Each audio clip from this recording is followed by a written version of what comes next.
Hello, and welcome to Socially Unsocial. I'm Patti. And I'm Danielle. And we are your hosts. We are your hosts. Happy almost end of January. Thank the good Lord. It's almost the end of January. We made it. Do you think we're like turning the page on like brutal coldness and we're just kind of coast for the rest of winter in like the 30s? Listen, even the actual weathermen have no fucking idea, so don't ask me. I have no idea. You know what's funny? What is funny without laughing? You usually are very positive, and lately you have been a little bit negative. Like the other day she texted me and she was kind of being a Debbie Downer, and she apologized for being a Debbie Downer, and I said, I need a little bit more positive Patti out of you.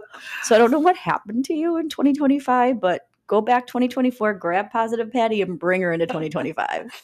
I know, right? It's hard, the ups and downs. Like, I got back from Disney. That's what happened. Okay, so what, you need like 60 days to reset? I need at least 5 to 10 business days until I recoup. Okay. We're, I think, past that mark. Oh, then no excuse. I don't know then. It's okay. I will forgive you. I will give you a pass. Thank you. You're welcome. I'm not wearing my little Ray of Pitch Black sweatshirt. Oh, so I didn't know. I almost grabbed it. I almost grabbed it just to warn you. But no. So you're more like gray today. Not black, but not quite yellow. I know. Are we doing colors? Like, maybe. What's my color of the day? I remember one time I went to a psychic. I will never forget this. I was like in high school and I walked in a pink tie-dye shirt, which I liked, and gray sweatpants. And then I sat down and she's like, you are very confused in your, love life right now. And I was thinking, I mean, what teen isn't? So I was like, oh, you know me so well. And I was like, why? How'd you know that? And she was like, well, because you're wearing pink and gray, and pink is love, but gray is confusion. And now it's all just mixed together. And let's get into your, psychic session. And I was like, yes, let me take notes. Let me do the whole thing, hook, line, and sinker. But I always think of that. If I'm going to put on pink, I don't wear gray with it. Interesting. It's funny like how things stick with you. It is. And I guess what we wear is a reflection of our mood.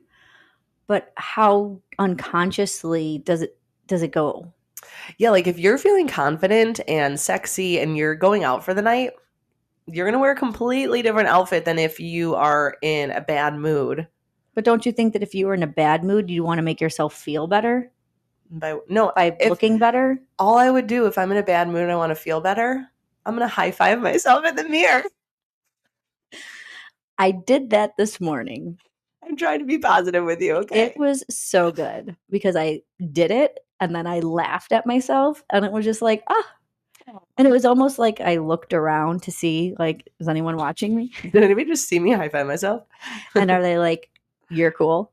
This is like, what is wrong with that girl? No, they're probably, if they were to see it, which of course they don't, unless you have like peeping Toms, but nobody saw it and it was just for you. It was just a pep talk, just for you and you. But I needed to share that because I know how not cool you are with the whole smiling at yourself in the mirror, giving yourself a high five. So I like the way it set up my day. So I think I will try to implement that more. I think you should. And I think I will too. I'll put a Post-it on your mirror to remind yourself. High five yourself.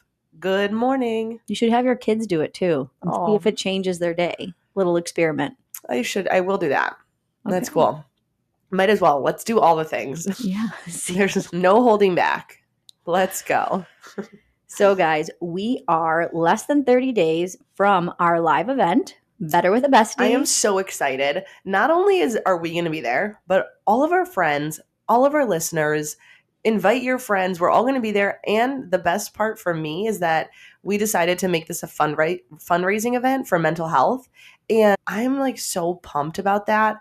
I just feel like this is going to be such a beautiful community event. We're showcasing businesses and vendors. And I'm going to let Danielle talk about that because literally she has been, I don't even know, the image in my head is just like a train on the wheels with like sparks coming out. She is like full steam ahead. Full steam ahead, Danielle. I can't even like keep up in my texts.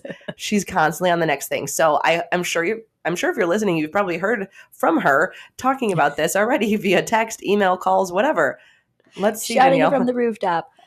No, I just want to say quick thank you to everyone. Thank you to everyone who's purchased their tickets. You have already secured your swag bag. We are giving a swag bag to the first 50 people. So please sign up in advance so you can make sure that you reserve your spot. We also want to say a huge shout out to the people who have given us gift cards and raffle baskets because we want to do as much as we can to raise enough money. So we have gift cards from I Smell Bacon in Hoffman Estates. If you haven't been there, go check out their barbecue. And if you saw me on social media, I'm obsessed with their fried potato salad. So go check it out. A Late Night Hair in Schaumburg. They were super generous. First Place Sports Bar is giving us a gift card as well. And fun fact, that's where me and Patty's friendship started to bloom. We love that bar. Yeah. First Place, shout out. That's where everything started. It did. It was the beginning of a beautiful friendship. It didn't sound really great. It sounded like I was going through puberty. Oh, yeah. We also have a gift card coming from Lucky Monk. And then I don't know if you've ever heard, and it's funny because we were talking about colors and dressing, but years back I did a color consultation and they go off your skin tone, your hair color, your eye color, and they tell you what shades of makeup to wear and what colors you should be wearing when you dress to really exuberate your natural colors and beauty. She can't be there that day because she'll be on vacation, but she is going to be raffling off a free consultation, a color consultation. And if you've never done it, it's amazing. That's so cool. Whoever wins it, invite me to come with you. I'm so excited. I want to do that so bad. Yeah. And it like once you see the colors and you actually implement and take them like out of your closet and put them on and wear another color that's not in your color wheel, you can completely see a difference on how it drowns you out. Oh. And how the other one makes you feel alive. Ooh, I love that. That's so cool. There's definite colors that when I wear them, A, I feel better, but then B, there's colors that when I wear them, I get more compliments. So those are the colors I gravitate toward. And lucky me, it happens to be my favorite colors. But I wonder if, like, realistically, if I'm going to go to this girl and she's going to tell me and I'm just going to be surprised and then watch my whole life change when I start wearing the colors that she tells me I should be wearing. Well, it's also good for people who are very comfortable and they only wear black or they only wear brown or they only wear blue because that's their comfort. It must be so easy to shop if you're the type that only likes black. Don't you know a bunch of people like that? I know so many people that's all in their wardrobe. It's just black. No, because when I wear black, I see every fuzzy. I hate it. Right. But they say black is slimming. So it's an easy default. No, black shows. It reminds me of funerals. When I see black, I'm like, oh, that's what I wore to my aunt's funeral. That's what I wore. I was cleaning my closet the other day. I'm like, oh, am I keeping this? I guess so. It's my funeral, garb at this point. That's how I feel about pastels. I just think I'm going to baby showers or an Easter brunch. I love pastels. I love Easter. I love dressing the boys for it. I'm like, you guys get to wear light pink and purples, and I just love it. I would go with more like a khaki. If I was a boy? No, like I have this really cute Ralph Lauren button-up. I think it was a hand-me-down from Chrissy. Okay, so I'm thinking, like a button-up shirt. I was thinking a little suit in like a pale pink or a blue. No, you could do a pale blue. Dumb and Dumber. Oh my God. I love that. No. I really should have dressed my kids up as Dumb and Dumber when I only had 2 boys. That would have been hilarious. Where you can dress up the dog or the youngest is the shag van or whatever it's called. The shaggy dog van. I don't know that it's called the shag van. I don't know what it's called. That's all I see now. So you're saying there's a chance. Such a good I think you should work on that. I'm sure you can find some suits like that at a thrift store. I know, right? Yeah. But they are at the age where they don't want to dress. I can't. I tried so hard to get our family costume this year, and nothing that I was saying was exciting them. So if they're not excited, I was like, all right, guys, I guess go do your own thing. I don't even know what they were. Theo was like a skeleton king. I only got me, Mike, and Joseph on board. Oh. And that was just because I just went along with what Joseph wanted. So anyways, I'm not going to be able to do it. It's okay. Halloween. Let them. Let them. Fuck no. I'm just kidding. Yes, of course. Let your kids about them, not about you. Is it though, or is it about my cute family costumes? But is your cute family costumes making other people upset and making them do something they don't want to do, and they're just doing it to appease you and make you happy? So that's why I have to be very particular because, of course, no, I need my kids to be so happy. It is their holiday, especially it's literally now Joseph's birthday. He's 4 and he was born on Halloween. Fun fact. But I need them to be happy. I just need me to also be happy. So how do I work it? How do I guess this is such a good life lesson too. Yeah, let them let me. Well, it's like, how do you work it so that you compromise? So that, like, I let go of what I wanted a little bit, they let go, and then somehow we come together because, no, if they're not excited about what they're dressed as for Halloween, we're not doing it. But wouldn't it just be enough that they're going to dress up how they want to dress up and they're still allowing you to be a part of the Halloween and the trick-or-treating and the photos? And well, they're so young, they're not getting anywhere without me. They're very reliant. If they were teens, yeah, I'd be like, oh, they still want to be with me. But no, I mean, my kids. No, like honestly, 11. I mean, obviously, yes, they need you. Yeah. No, they're obsessed with Mike and I. They're at that age still. Talk to me in 2 years when Theo's They not might be obsessed good with me. actors. No, they legit are obsessed with us. They're young. They're young, but I think if they had a choice to go hang out with their friends. Nope. They'd choose me. They'd choose me. Okay, guys, this is what we call delusion. Delusion. Next time I see them alone, I'm going to ask them. You should. I will. You will be so surprised that I am right. They want their friends with us. Mike more so than me. They're obsessed with Mike. They just love hanging out. But also, think back to when you were a kid. I didn't get as much solo time with my parents, probably, but my kids get like a lot of one-on-one time with us. There's only 3 of them, so that helps right there. But just between like sports and stuff. And I think it's really good for the kids to be around and to get attention, to be...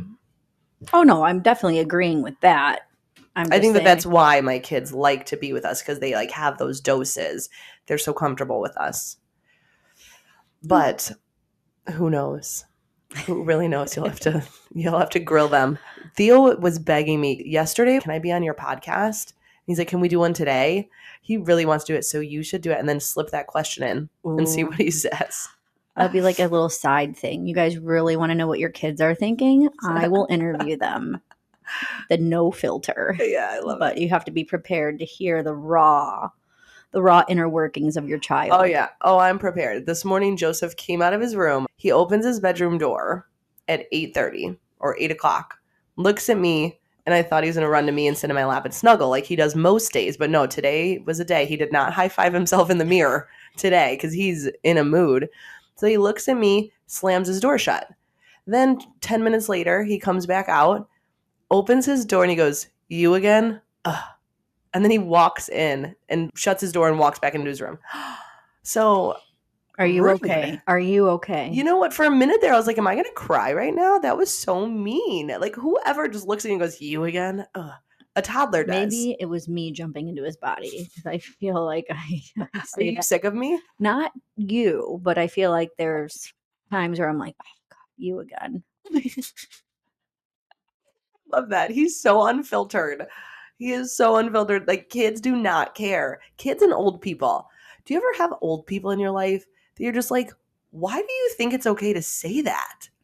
They're so honest.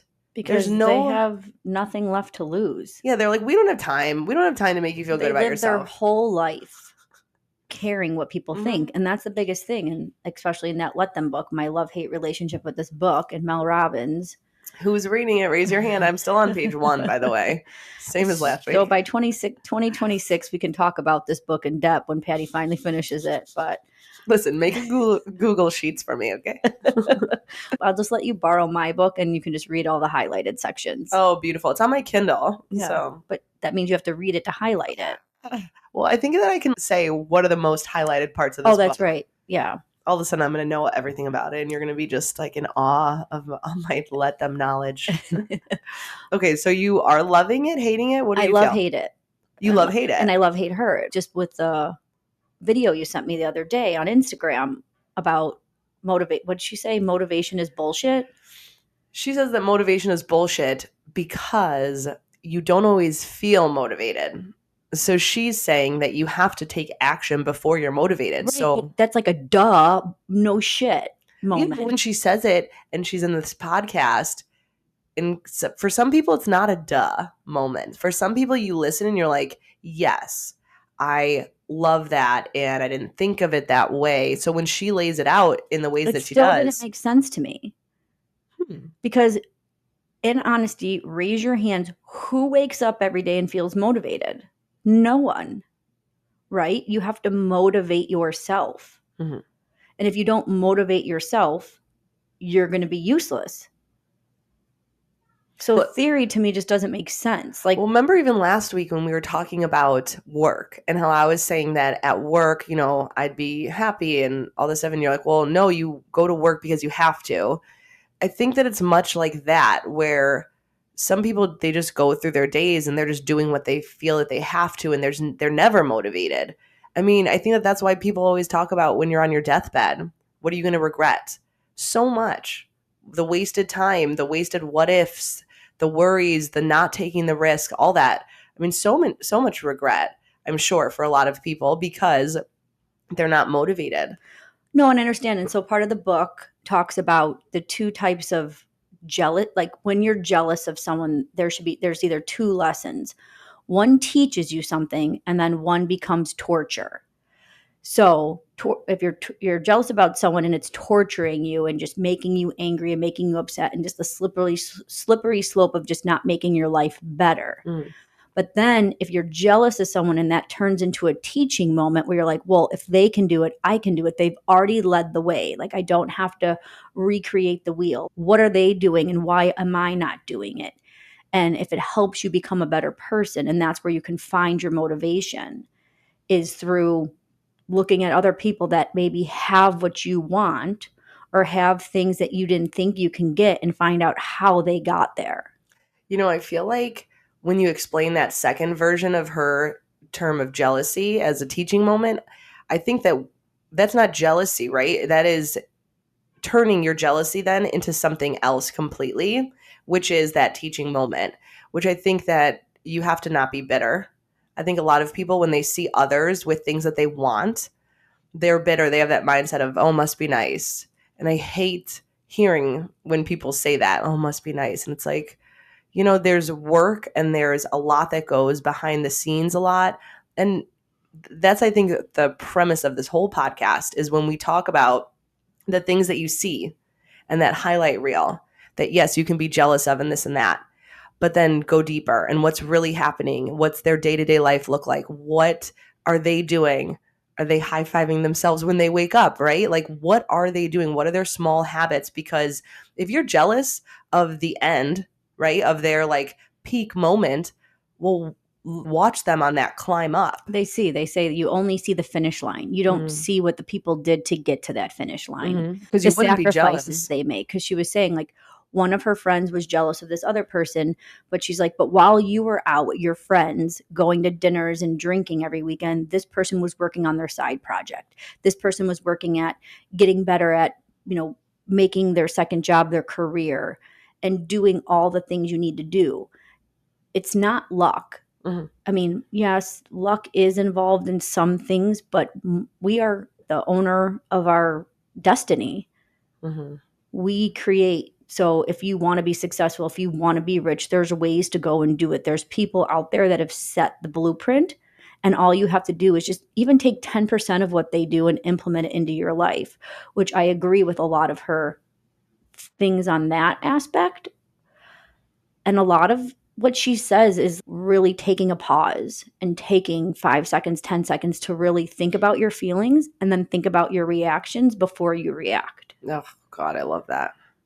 And I feel like I'm very proud of myself. And I usually won't boast about when I'm proud of myself or pat myself on the back, but I feel like I've come a long way in the last 6 to 8 months before I even read this book on taking a step back and understanding that that's your life.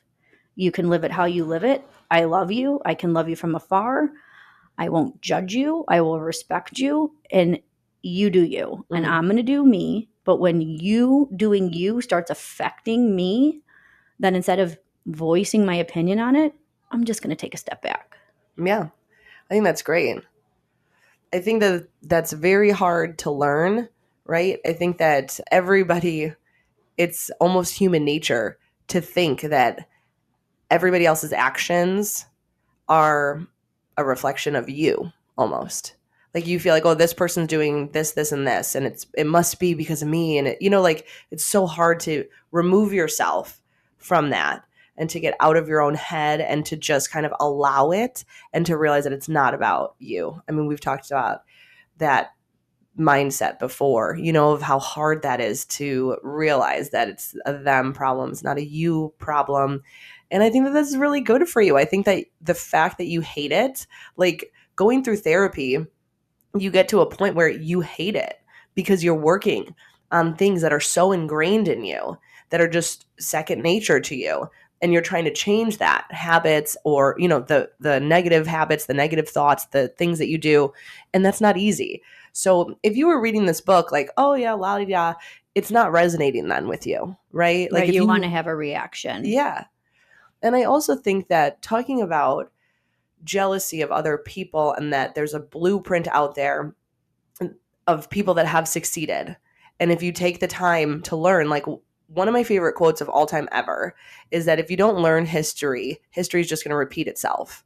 And now I am not a history buff, right? But I do love learning about just other people's lives and learning from them, learning from other people's mistakes, learning from other people's failures and successes and all of that.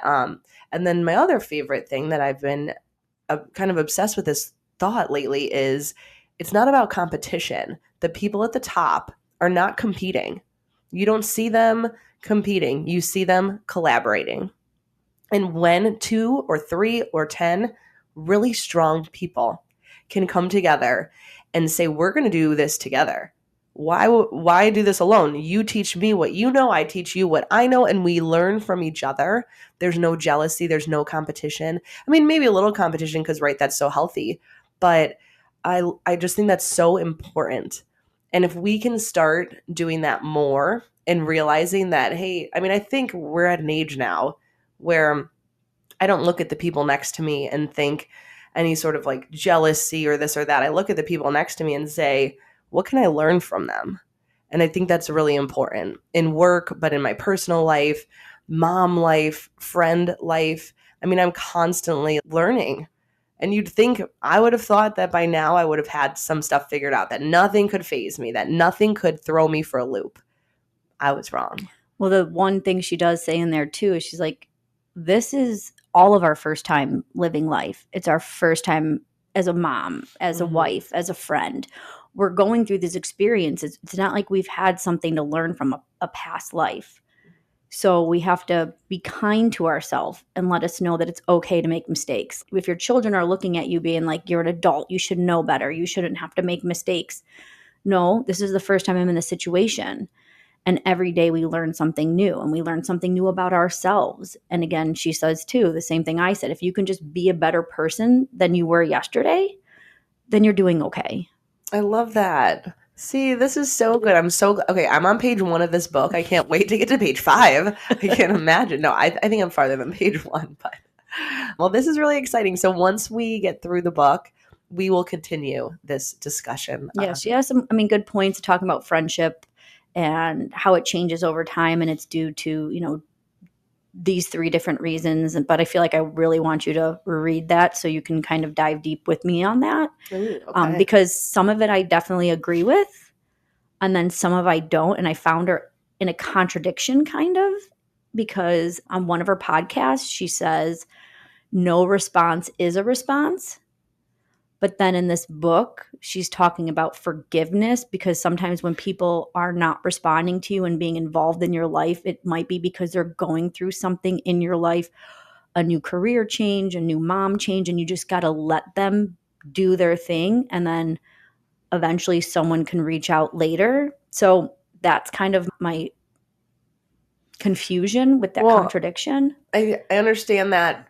I take that as no response is a response, right? Because when somebody's going through a lot, they're not responding. And that is your telltale sign that they've got something going on. It's most of the time not going to be about you. right? And I think that we've learned that so much I lately. guess, right. But if you think of it, I wasn't thinking of it that way, and you're right. Well, that's why we do this, right? That's why we talk. That's why we want to connect and want to work through the hard stuff sometimes, the things that, is uncomfortable. So I could sit down all day and journal and write in my diary, and I might come to some really great conclusions on things, but that's just me in my own mind.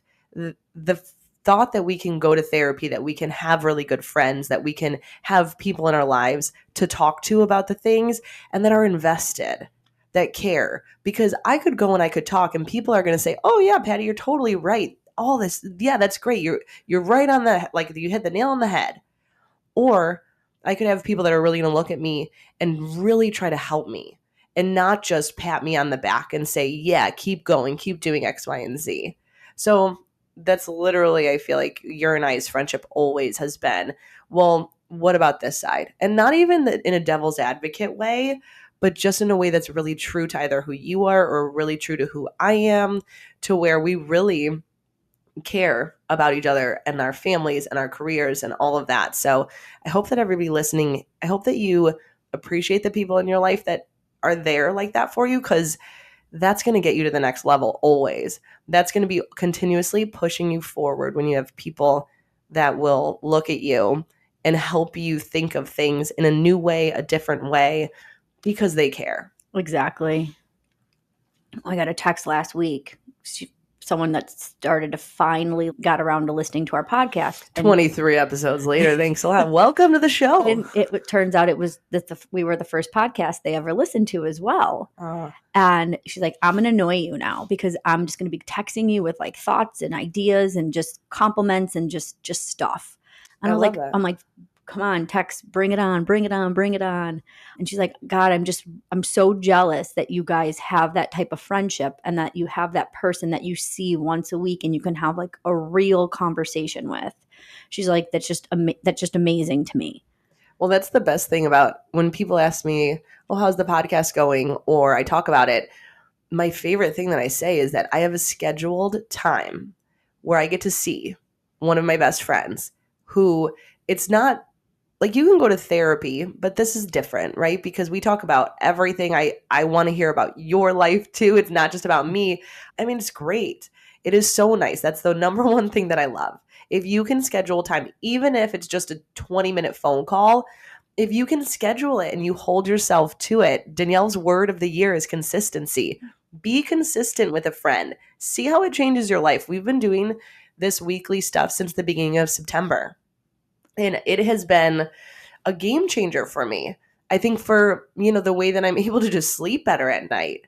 And also not even just you and I, but even just friends that listen, that message, that then it opens up a completely new dialogue. Exactly. And now you and I are constantly sending each other things more so than we used to, Right. more meaningful things, because it's like, hey, I want you to hear this because I want to hear your take on it. Right. So like send your friends things like that.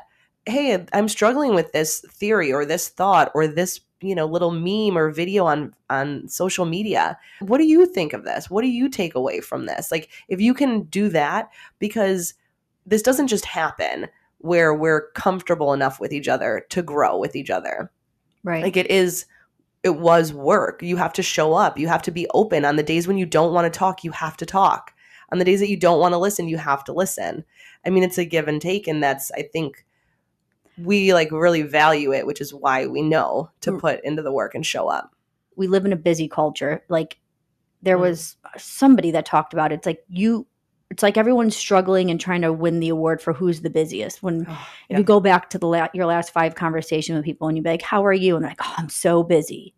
Everyone says, "I'm so busy." We're all busy. We're all busy with life. We're all busy with trying to get ahead. We're all busy trying to love the people in our circle. But if you really think about it, you have 10 minutes a week. You have 15 minutes a week. And maybe you have 5 friends. Maybe you have 50 friends. Maybe you have 1 friend. Maybe you have no friends. I don't know. But there's a way to make yourself feel better. And there's a way to make the people in your life feel of value. And I think that's the biggest thing when you go forward in anything is when you are surrounding yourself around people and they don't feel like they're a part of you or valued in your life, that they can be using their time wisely, maybe because they're not getting what they need from you. And they say that's okay. That means your friendship is taking the course and it's okay. It's maybe not something you did. It's not they did. It just you kind of grow apart. But if you do have those people in your life, maybe it's every Tuesday when you're driving home from work, you're both driving home at 5 o'clock. Call each other, 15 minutes, check in, 7.5 minutes, you talk about yourself, 7.5 minutes, they talk about themselves, and be done.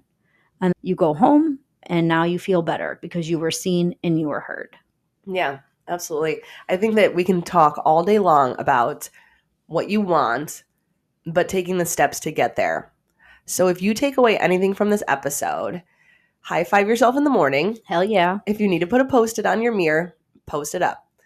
Takeaway number 2, go onto our social media and buy your ticket for Better with a Bestie because we're going to have so much fun. Do something good for yourself. Commit to just a night with other people, like-minded people, people that don't think like you that you can learn from. Let's go buy the ticket. I'm serious, but also like I'm kidding. Okay. Like you do you. But another thing is make the phone call. Shoot out that text. Send that reel that you saw and ask your friend, how does this impact you? What does this mean to you? I want to kind of dive deeper into this. Let's chat about this, whatever it is, you know?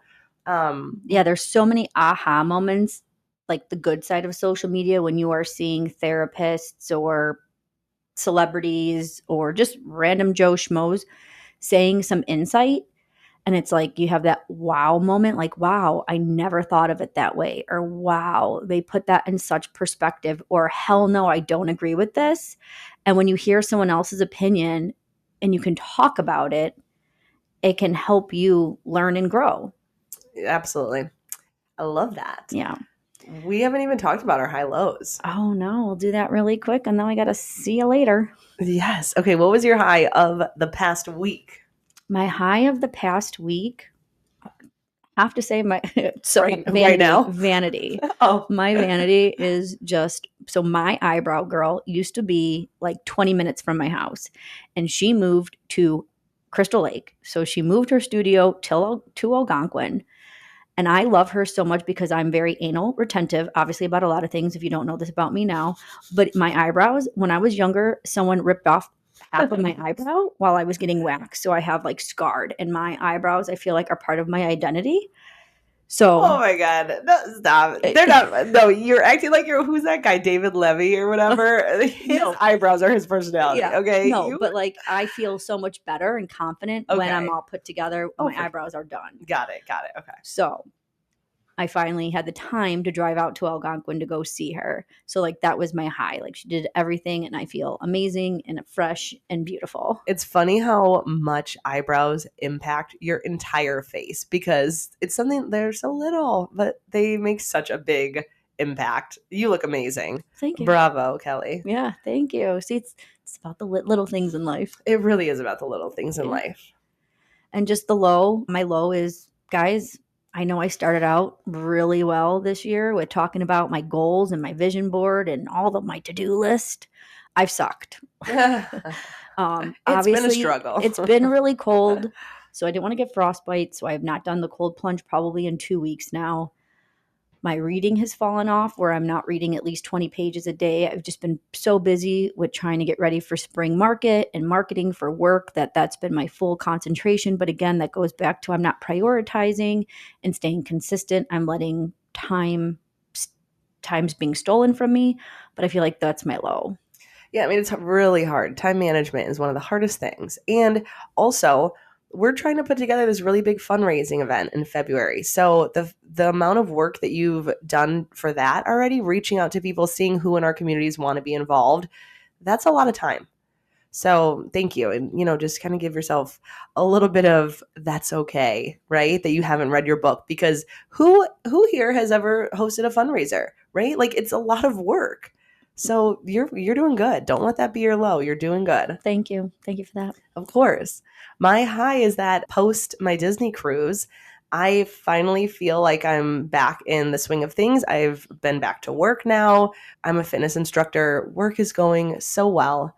I'm like having renewed excitement for it. I think sometimes taking a break, whether it's a 3-day break or a week-long break in my case, it was so what the doctor ordered for 2025. I needed it. I needed to put things into perspective. I needed to come back refreshed and just a little bit more ready. So, Well, and I think maybe it should be that shout out you got in the blistering cold. People were still wanting to go to your class because they love your class so much that they were willing to freeze to get there, to go there, to see her, to do it. I know, right? Yeah. Shout out Will and Bree. That was our text. It was in the morning and they were like, we're still going. That's how much we love your class. It has been so cold. Get yourself to the gym anyways. Go move your body because It warms you up. exercise is just going to change your whole day. It does warm you up. You're literally going to be sweating after. So. Yeah. And my low is that we're still just battling with germs. It's never ending. I'm just ready. But also in that low of me being sick and everyone being sick, I was on TikTok and I found a rabbit hole of like natural remedies and all like and then people once I posted that I was making this Amish TikTok cough medicine, which I feel like has helped, people came out of the woodwork. So thank you for everybody who's hitting up my DMs and giving me their like little natural remedies for X, Y, and Z, all the things. It takes a village and it's amazing. Thank you so much for sending me your insights. So if you guys didn't send it yet, hop on our socials and send us all your natural remedies because I'm always down for something good. Yeah, please do. We love it. I also heard just before we sign off to put like oil, like whether it's Vaseline or coconut oil, in your nostrils before you leave the house because that's where most of the germs come in. So if you're going to, I read that about going on an airplane. Do that before you go on an airplane. do that. I mean, I did that yesterday. My kids went to a play place, and I was like, "Hey, real quick, my kids that are not sick went to a play Thank place." you. We appreciate that. Yeah, because I'm not. Don't be one of those. If your kid is sick, just stay home. I know it's a struggle, but you'll get through it together. Listen to our podcast if you're home alone with sick kids. Okay, Yeah. we're there for you. We commiserate with the illnesses. Well, thanks guys again for listening, and thanks for buying your ticket if you did. Thanks for signing up to be a vendor. Thanks for being a donator to our raffles. Yes, thank you. It didn't sound right in my head, but we appreciate you, and we're going to keep being us so you can keep being you. Ciao, ciao. Bye.